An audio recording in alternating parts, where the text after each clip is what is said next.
if anything, my personal bias would be that they are probably overpricing it. I think that the Fed is not credibly about to hit its target in the near term, so a more dovish tilt would actually be more appropriate.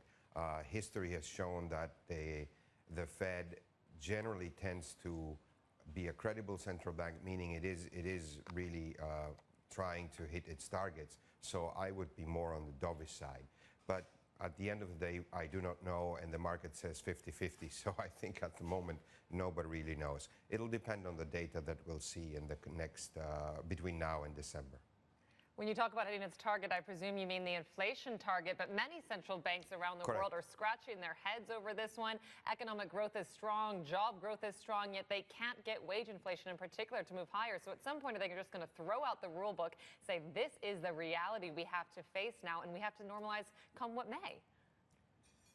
Well, if I may say, I think that would be a mistake, because the main reason inflation, despite the fact that most economies are actually performing either in line or in many cases now above potential, that inflation is not coming in, is related to the central bank's own communication policies. They are, at least in my opinion, far too eager and too early in signaling monetary contraction, reducing the monetary base, and they started signaling that before they hit inflation targets on a credible level. So they are causing this. So throwing out the rule books when you are yourself causing the problem is not a very good idea. It signals that your tilt is hawkish and that you're happy with too little inflation.